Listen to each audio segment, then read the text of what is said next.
Love it or hate it, Fortnite is an extremely successful and beautiful game. The stylized graphics may not be everyone's cup of tea, or even push the boundaries of realism. But from a technical point of view, there's some seriously cool things going on. I've played it quite a bit with my kids. Sometimes I walk up to a tree or a rock and I look at it wondering how many polygons there are. Or what are the materials like? How do they blend the landscape textures so well? What are the modules of the buildings like? And that sort of stuff usually gets me killed. I had my guesses, but I kept wondering how do they do it? But now we can find out. I'm learning Unreal Engine 5 and Epic has recently also released Unreal Engine for Fortnite, or UEFN for short, which is the editor for Fortnite where you can create your own gaming experiences inside Fortnite itself. I suspect they want to move in on the Roblox market, and you can think of UEFN sort of like Roblox Studio but with more visual power, but currently with less flexibility. I fired up the editor and this is what I've figured out so far. This video will focus on the landscape. When you create a landscape, the ground surface defaults to grass. Wherever there's grass, detailed swaying blades of grass will be instantiated all around you. Fortnite keeps evolving. We can look at 3 generations of landscape materials in UEFN. The first iteration has no swaying grass, and the texture blending was pretty standard. In Chapter 2, the detailed strands of grass came along, blowing in the wind, and the texture blending improved. In Chapter 4, they even bumped up the blowing grass strands more and improved the textures further, but we'll focus on the Chapter 2 one, which is the default one in UEFN. You have the base layer, which is grass. Wherever there's grass, the engine spawns swaying grass around the player. And then we have 6 additional layers. The first layer is a dry mud texture. If we paint the landscape with it, it replaces the grass with dry mud. If we use less opacity, it does linear interpolation, or LERP, from the grass texture to the dry mud texture. I don't know for sure, but I think what we're effectively doing is painting the red channel of a first Splat Map texture, and the landscape shader fades from the grass to the dry mud texture. The system that instantiates the grass looks at all the non-grass landscape layers and it reduces the spawned grass using a noise texture to remove it in clusters. The second layer is a darker dirt texture. What we're effectively doing now, I think, is painting the green Splat Map texture channel, and the landscape shader and GPU lerps from the grass to the dry mud texture and then to the dark dirt texture. We know this because the dark dirt texture has priority over the dry mud, so if we do it the other way around, the dark dirt texture wins. I can try to explain a little bit what is happening in the GPU when we paint layer weights for the landscape. If you don't understand this, don't worry. It's more of an introduction for when you create your own materials and shaders in the future, so maybe this will ring a bell then. The material contains a node that samples grass texture. The material will output this to the screen on the entire landscape. When we paint the layer weight of the first layer, we are effectively painting red color on a Splat Map texture that we don't see. But the GPU keeps this in its memory. The red channel will contain values between 0 and 1. Then there is another mud texture in memory. Wherever we painted the red color on the Splat Map texture, the shader code in the material uses linear interpolation to fade the grass texture to the mud texture depending on how strong the red color value is. The same Splat Map texture has 3 channels, red, green and blue. For the second layer of our landscape, we have the dirt texture. When we paint the layer 2 weights, we are painting green color on the Splat Map texture. The material will look at the green values that range between 0 and 1 and fade to the dirt texture wherever there is green color in the Splat Map texture. When you create your own materials and shaders in the future, this technique is extremely useful. You can use Splat Map textures or lookup textures to do all sorts of things. Now let's get back to the landscape. The third layer is a sand texture, and now I think we're painting the blue channel of the Splat Map texture, and the landscape shader lerps to this sand texture. Like before, we know the order because the sand texture wins if we paint with all 3 layers. The same noise texture that is used to remove the strands of grass is also used when lerping to the new surface, so it has a gradual and random appearance. The fourth layer is an asphalt texture, and I suspect that this uses the red channel of the second Splat Map texture and lerps whatever we had from before to this new asphalt layer.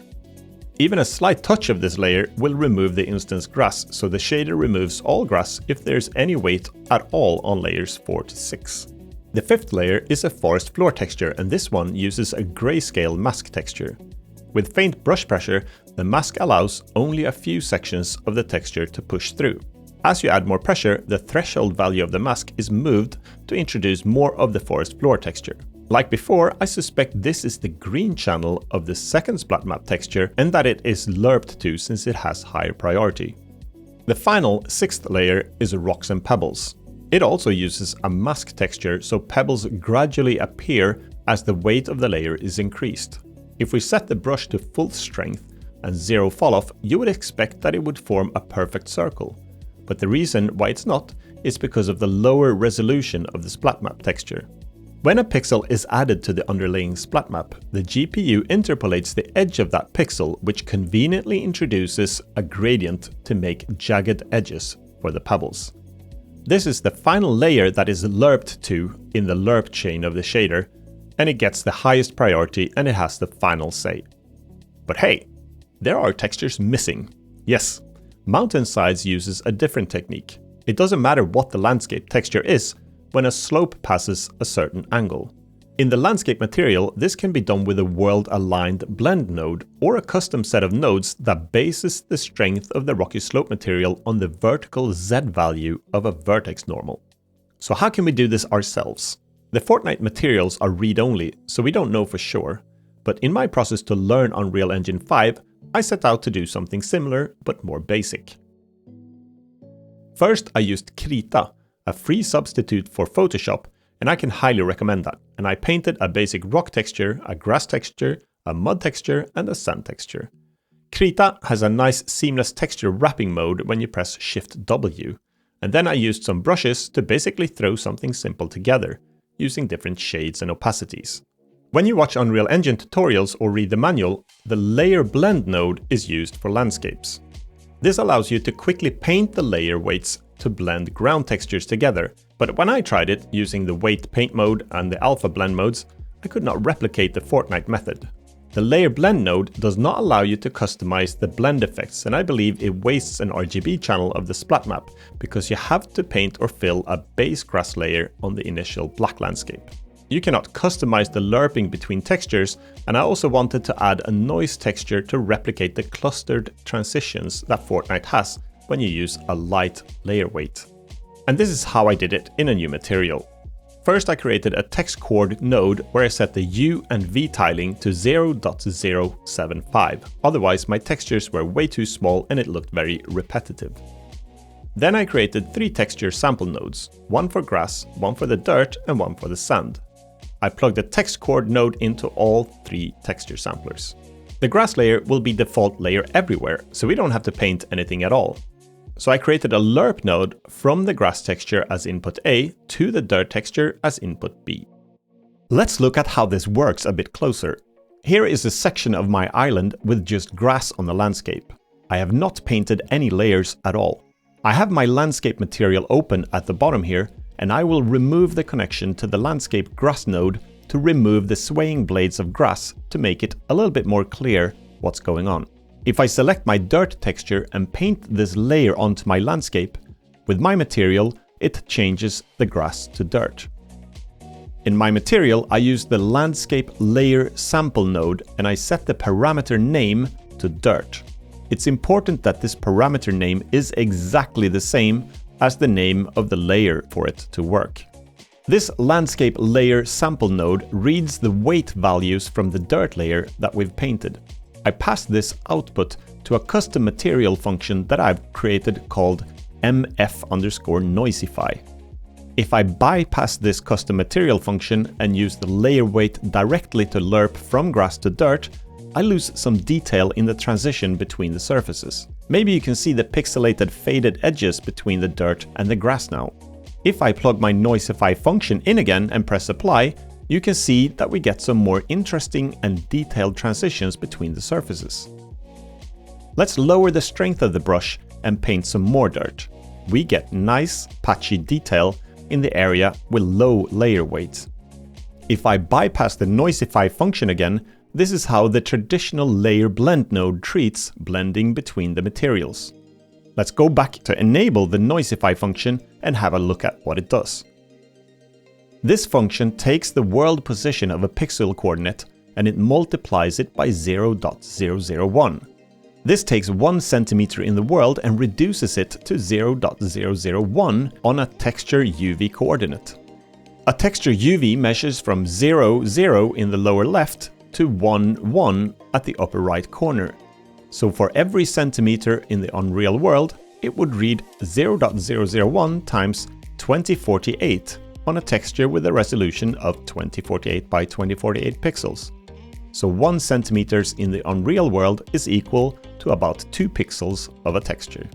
Then I plug this into a noise texture node set to simplex. Instead of using a texture map, the noise texture node generates noise texture with values between 0 and 1.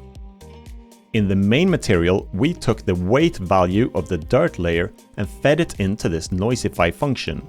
And that value comes in through this input-in node. We multiply the noise value with the dirt value, and to get a stronger transition, we multiply this by 2. This can result in values that are greater than 1, which can have a very strange effect in a material.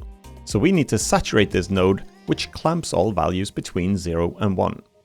Finally, I use the lerp node, which uses the same input dirt layer weight value to interpolate from the noise faded texture to the value of 1. If I did not perform this lerp, it would never get solid dirt anywhere. We would always have it affected by the noise texture. The output of this chain is sent back to the output result, which we use in the main material. For the sand texture, I take the result of what we have from the grass and dirt fade, and I do another lerp using the exact same logic to the sand texture. We can also go into this Noisify function and change the scale of the noise texture. Let's change it to 0.002 instead, which scales down the texture for more detail. We can also increase the strength of the noise texture by changing this multiply node from 2 to 8, for example. The saturate node behind it ensures that the value is never greater than 1. By multiplying the noise by 8 makes the transition much sharper. One more just to recap. If I bypass the Noisify function that I made, I get the traditional layer blend, which often looks like it's just fading between two surfaces. If we plug the Noisify function back in, you get what appears to be a much higher resolution of a splat map, and it hardly uses any additional resources this way. We unplugged the landscape grass node of this material earlier. If I reconnect it, we can see that the swaying grass is spawned only where the grass surface texture is. This is because we use the same Noisify outputs from dirt and sand, and we add them together, then we saturate the result to always have it between 0 and 1, and we take 1 minus this result to remove the instantiated grass from the dirt and sand areas.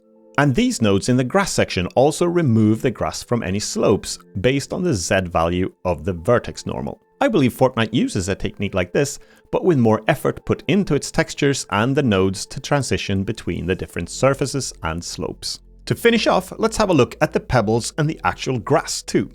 The pebbles work very much like the dirt and sand texture, but it has an alpha mask. The material lerps from whatever result we had from the chains of grass, dirt and sand to this pebble material. The difference with this material is that we use a grayscale opacity mask where different pebbles have different grayscale value. If we draw with a lightweight, only a few of the pebbles will be displayed thanks to the mask. If we apply more weight, more pebbles will appear. If I remove the function of the mask, it'll draw the full texture like the dirt and sand. The unmasked version of the pebbles actually has a brown color as a base, but the mask takes that away. Finally, let's have a look at the strands of grass. Coming from a Unity background, I was very impressed with how simple it was to set up this grass and how it just automatically can spawn wherever you want without having to worry too much about the technology or how it's instanced or how much it affects the performance. You can spawn this type of grass on enormous landscapes, and it just works. It will only draw grass around the player, and you can customize to what distance from the camera it should be drawn. As I mentioned before, the grass is instanced by a node in the landscape material that masks away slopes and all surfaces except where there is grass. The grass itself is a very simple mesh that I made in Blender. Rather than using a single blade of grass, I copied the grass blade into 63 individual blades that I used proportional editing to twist and bend a bit. For the grass material in Unreal Engine, most of the nodes are extremely basic. I use my palette texture to colorize the grass, and I use a trick where I project the mesh onto a gradient so the grass fades from a brighter color at the top to a darker color at the base. It works a bit like a fake ambient occlusion effect. I feed the value 0 to force metallic, specular and roughness to 0. The grass sways in the wind. Some games take this to an extreme, so it looks like the trees and grass are attending a rave, but I think I'd like to keep it a little bit more subtle. This effect is achieved entirely through the world position offset node of the grass material. Unreal Engine has a nice node called Simple Grass Wind that I used, and I plugged in some customizable values for intensity, weight, and speed. I also have this node connecting to the vertical Z value. By default, grass will either be drawn or not be drawn based on the distance from the camera. I noticed that Fortnite has a nice effect where grass has a grow-like effect, so it shoots up from the ground the closer it gets to the camera. I replicated that effect by using the depth from world position node, and I multiplied that by a low value, and I take 1 minus that value so the grass gets squashed into the ground the further it is from the camera. If we increase the value from before to, let's say, 0.003, it has an even nicer fade towards the distance. In contrast, if I disable this node, you can see from an aerial view how sharp this edge becomes. I'm still very new to Unreal Engine and I'm learning as I go. I love to look at how games do things and I try to work out how to do something similar myself. I have the benefit of about 12 years of Unity experience, so I can often translate what I've done in Unity as long as I figure out the workflow in other engines. Alright folks, that pretty much sums up this video. I hope you liked it. Give it a thumbs up if you did, and don't forget to subscribe if you haven't already, and I'll see you in a video soon again. Until next time, have a great one, and I'll see you then. Bye for now.